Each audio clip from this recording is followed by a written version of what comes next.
आज राहुल गांधी जी ने एक प्रेस वार्ता कर भारतीय जनता पार्टी और हमारे नेताओं पर अनाप शनाप आरोप लगाए। लोकसभा चुनाव में विपक्ष की हार की हताशा से अभी तक शायद राहुल गांधी जी उभरे नहीं हैं। अब वो मार्केट के इन्वेस्टर्स को भी गुमराह करने की साजिश रच रहे हैं। आज भारत दुनिया की 5वीं सबसे बड़ी अर्थव्यवस्था बन गई। कहा फ्रेजाइल 5 और आज top 5 fastest growing economy in the world. पूरी दुनिया इस बात को आज स्वीकार करती है।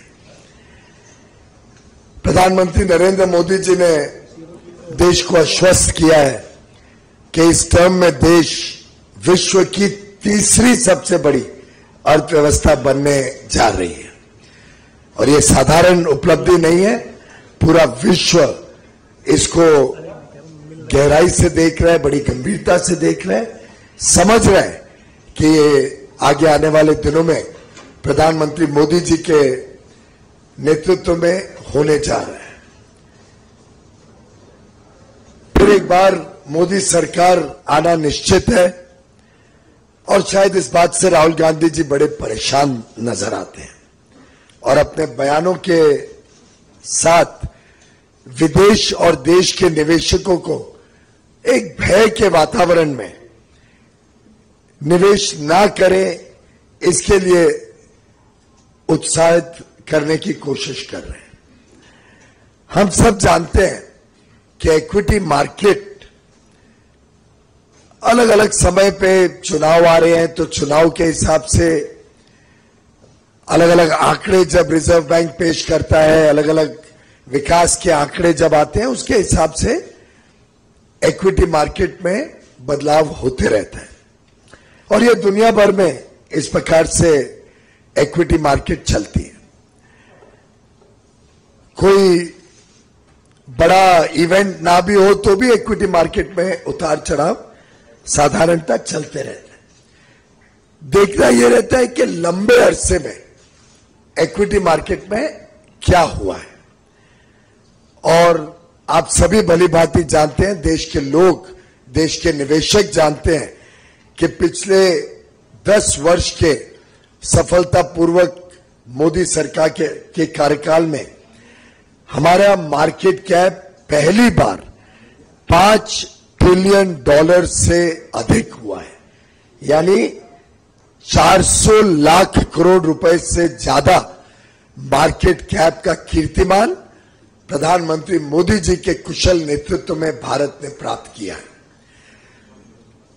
और आज भारत का जो इक्विटी मार्केट है, ये पहली बार विश्व की 5 बड़ी अर्थव्यवस्थाओं की जो मार्केट कैप है उसमें से एक भारत बना है।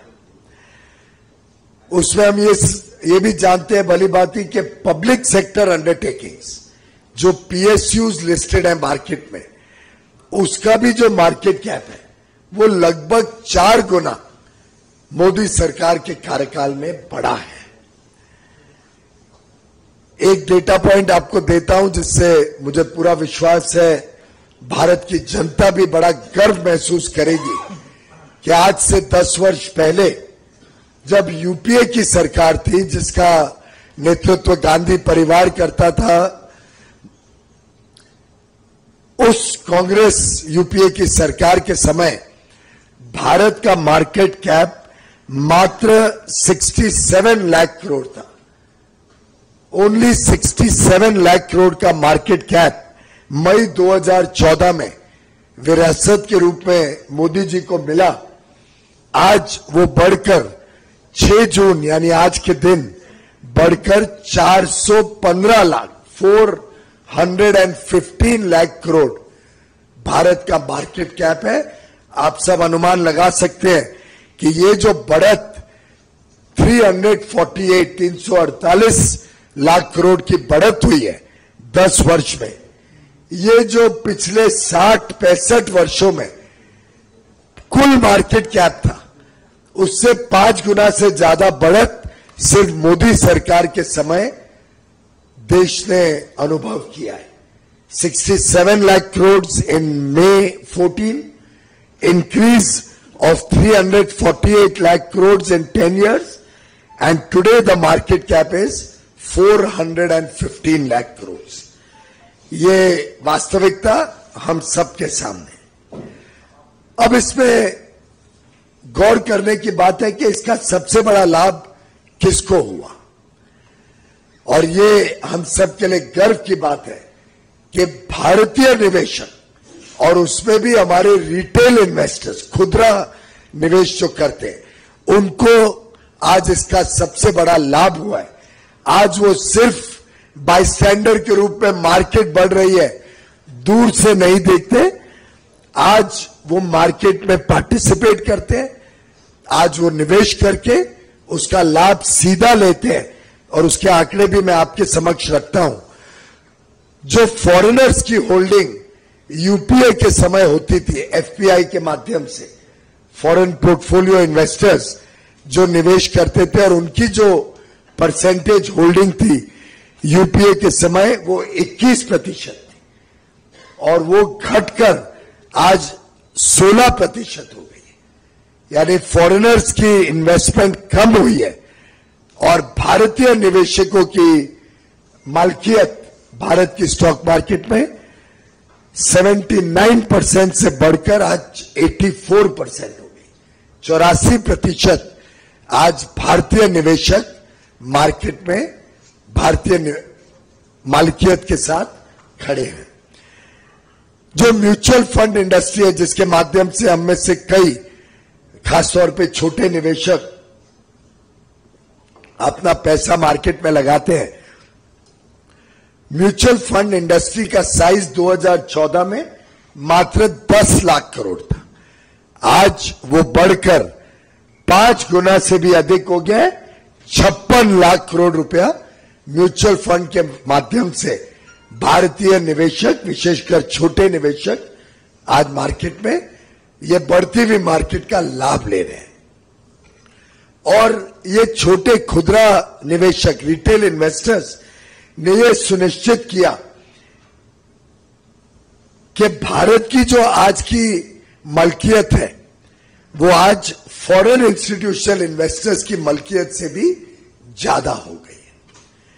मित्रों, आज भारत के हर पिन कोड में, देश के कोने कोने में आज इक्विटी मार्केट में इन्वेस्टर्स आ गए हैं, और उसका लाभ आज देश के कोने कोने में निवेशक ले रहे हैं। जब भारत वैल्यू क्रिएट कर रहे हैं, जब भारत की ग्रोथ स्टोरी, भारत की विकास के कारण मार्केट में वैल्यू क्रिएट हो रही है, उसका लाभ देश के कोने कोने में निवेशक ले रहे हैं। करोड़ों निवेशक आज इक्विटी मार्केट में या तो सीधा डायरेक्टली, या म्यूचुअल फंड के माध्यम से, या एम्प्लॉइज प्रोविडेंट फंड के माध्यम से, या एनपीएस पेंशन फंड्स के माध्यम से, या इंश्योरेंस प्रोडक्ट्स के माध्यम से, ये अन्य अन्य तरीकों से आज भारत के छोटे निवेशक इस बढ़ती हुई मार्केट का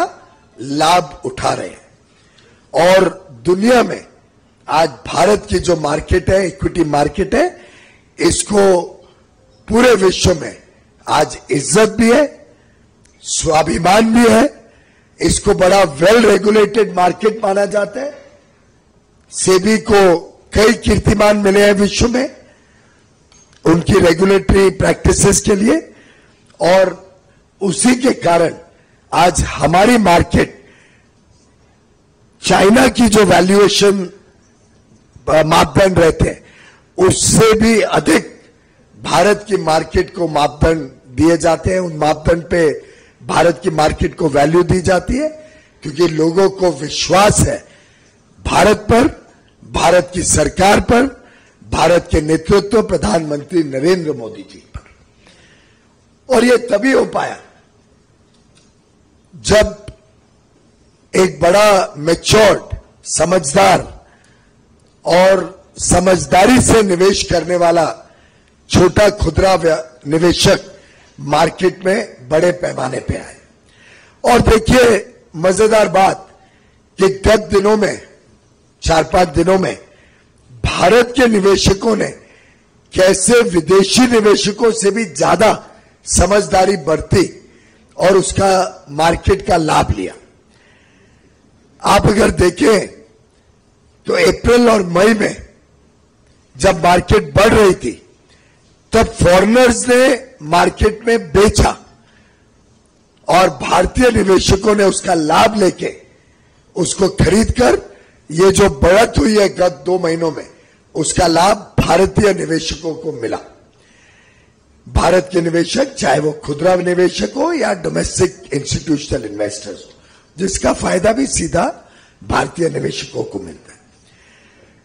अगर हम गत 3 दिनों की बात देखें तो जिस दिन एग्जिट पोल अनाउंस हुआ उस दिन भी फॉरेनर्स ने बेचा। जब एग्जिट पोल अनाउंस हुआ उस दिन भी जिस दिन एग्जिट पोल अनाउंस हुआ फॉरेनर्स जो पहले बेच रहे थे उन्होंने खरीदा 6,000 रुपए का शेयर्स फॉरेनर्स ने बेची एग्जिट पोल के दिन जब मार्केट हाई थी। तो भारत के निवेशकों ने उसमें एक प्रकार से माफ करिए मैं थोड़ा ठीक कर लूं, जिस दिन एग्जिट पोल आया फॉरेनर्स ने खरीदा महंगे दामों पर और भारत के निवेशकों ने महंगे दामों पर बेच के लाभ लिया। 6,850 करोड़ रिटेल में फॉरेनर्स ने खरीदा महंगे दामों पर और भारत के निवेशकों ने उसका लाभ लिया। अगले दिन जब रिजल्ट आए 4 तारीख को, उसके 2 दिन बाद 4 तारीख को जब मार्केट गिरी उस दिन फॉरेन इन्वेस्टर्स ने बेचा, कम दाम पर बेचा और भारत के निवेशकों ने उसको खरीदा इस विश्वास के साथ कि मोदी सरकार आ रही है, हम इसका लाभ लेंगे। तो फॉरेनर्स ने महंगा दाम खरीदा और सस्ता दाम बेचा। भारतीय निवेशकों ने महंगा दाम बेचा और सस्ता दाम खरीदा। तो एक प्रकार से भारतीय निवेशकों ने इस अंतराल में भी कमाई करी, किसी का नुकसान नहीं हुआ। और ये जो बात 30 लाख करोड़ की करते हैं राहुल गांधी जी, मुझे ध्यान आ गया कि क्यों देश की जनता का राहुल गांधी जी पर जरा भी विश्वास थे, क्योंकि वो ये भी नहीं समझते कि ये तो वैल्यूएशन है। वैल्यूएशन से मतलब नहीं है, जो खरीद और बेच होती है उसी का मतलब होता है। और उसमें फॉरेनर्स ने नुकसान पाया, भारत के निवेशकों ने लाभ लिया है। तो रिटेल इन्वेस्टर्स भारत के इस दौरान भी लाभ लिया और फिर आज के दिन मार्केट फिर एक बार जो 3-4 दिन पहले थी उस मार्केट पे फिर एक बार पहुंच गई, जब स्पष्ट हो गया कि मोदी सरकार आ रही है, मोदी जी प्रधानमंत्री बनने जा रहे हैं।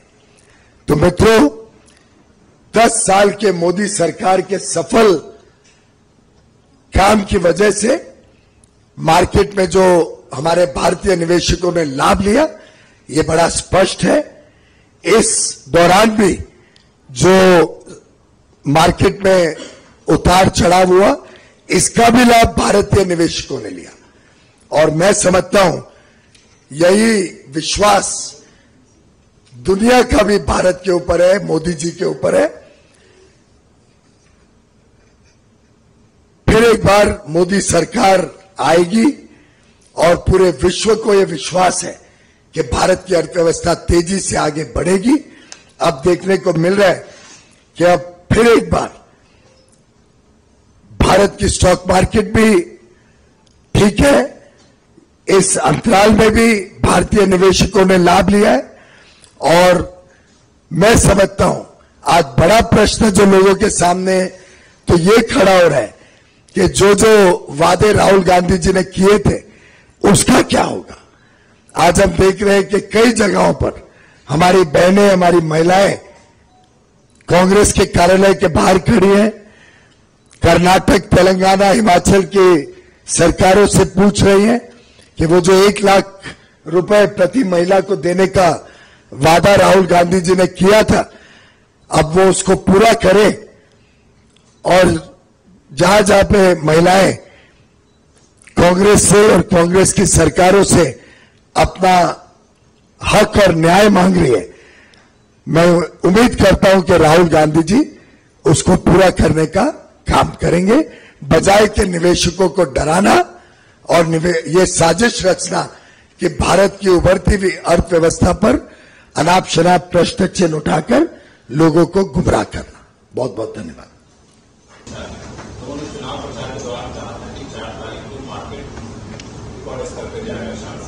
ऐसे में जो बीटीएस के ट्रेडर हैं, इंट्राडे ट्रेडर हैं, उनको नुकसान की बात की जा रही है। एक सवाल ये है। दूसरा सवाल ये है कि क्या हम ऐसी व्यवस्था नहीं कर सकते सेबी इलेक्शन कमीशन से मिलकर कि फ्राइडे से लेकर संडे के बीच में रिपोर्ट का आना और फाइनल रिजल्ट का आना आ जाता है कि मार्केट मैनिपुलेशन ना हो। पहली बात, जहां तक पहला सवाल है, इसके आंकड़े दर्शाते हैं कि जो भी नोशनल लॉस की बात हो रही है वो तो वैल्यूएशन में है, और जहां तक ट्रेडिंग का सवाल है, ट्रेडिंग में भारतीय निवेशक तो ज्यादा स्मार्ट निकले और उन्होंने वो लॉस नहीं किया। लॉन्ग टर्म इन्वेस्टर्स रहते हैं और लॉन्ग टर्म इन्वेस्टर्स बड़ी समझदारी से अपना काम करते हैं। हर एक पार्टी दावा करती है कि हम जीतने वाली हैं, हमने भी दावा किया और हम उसमें खरे उतरे और हमारी सरकार आने जा रही है। तो माननीय प्रधानमंत्री या गृह मंत्री जी ने जो दावा किया था, वो ये दावा किया था कि हमारी सरकार आने जा रही है और आई है और उसके हिसाब से हम खरे उतरे। राहुल गांधी जी भी दावा करते थे, उन्होंने भी उस दिन कहा कि उनकी 295 सीटें आने वाली हैं। तो दावा दोनों पक्षों से हुआ था और मैं समझता हूं कि राहुल गांधी जी ने चिंता करनी चाहिए कि जब आंकड़े आ रहे थे और उनको ज्यादा सीटें थोड़ी मिली अनुमान से, तो अगर मार्केट गिरी तो ये दर्शाती है कि दुनिया और देश के निवेशकों का कितना डर था कि राहुल गांधी जी की वोटें बढ़ रही है या सीटें बढ़ रही हैं। उसका भय दर्शाता है कि उनकी सरकार आने से लोगों में कितना विश्वास है कि तकलीफ आएगी। तो उसका तो राहुल गांधी जी ने चिंता करनी चाहिए कि उनकी सीटें थोड़ी बढ़ने से दुनिया में और देश में कितनी खलबली मच गई। अब जब लोगों को विश्वास हो गया कि मोदी सरकार आ रही है, फिर मार्केट स्टेबलाइज हो गई और पुराने आंकड़े वापस आ गए।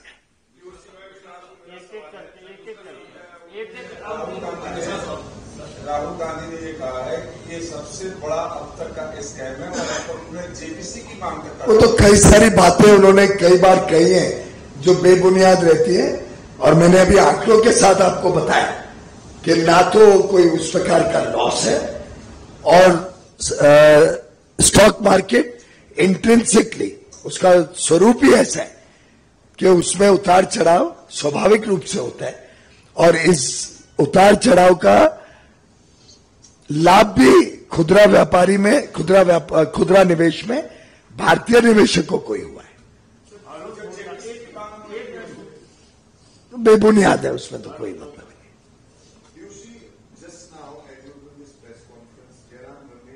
Tweeted, and what he said, this is bakwas that has been decisively debunked by the people of India.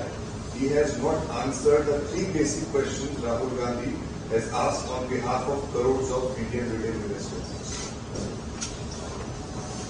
I've answered all the questions.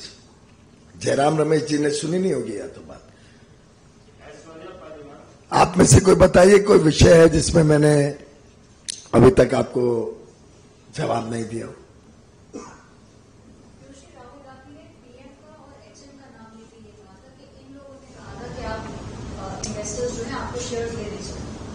उन्होंने ये दावा लिया था कि भारतीय जनता पार्टी की सरकार, एनडीए की सरकार फिर एक बार आ रही है और हमारा आत्मविश्वास है कि हमारी सरकार ने जो 10 वर्षों में, अभी मैंने आंकड़ों के साथ बताया कि 67 लाख करोड़ से बढ़कर आज मार्केट कैप 415 लाख करोड़ हो गई है।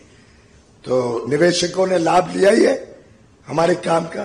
तो स्वाभाविक है कि अगर हमारी सरकार तीसरी टर्म में आएगी, भारत आज विश्व की सबसे तेज गति से बढ़ने वाली बड़ी अर्थव्यवस्था है, आगे भी रहेगी। हमने ये दावा दिया है और बड़े कॉन्फिडेंस से हम कह रहे हैं कि हम विश्व की तीसरी सबसे बड़ी अर्थव्यवस्था बनेंगे। तो स्वाभाविक है कि निवेशक उसका लाभ लेंगे।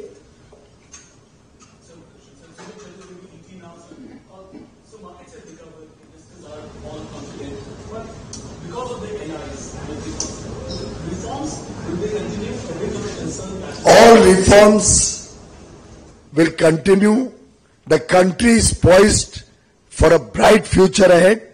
We are delighted that our allies are equally progressive, whether all our NDA allies are progressive parties. They support reform, they support what is good for the people of India, and they understand that the 10 years of the Modi government have taken the country to newer heights, and have the confidence that under Prime Minister Narendra Modi's able leadership and the big vision with which he has taken the country to today's position of being the world's fastest growing large economy, they are confident that under his leadership, this country will continue to do better and better and become the world's third largest economy while continuing the growth that we are witnessing in the last few years.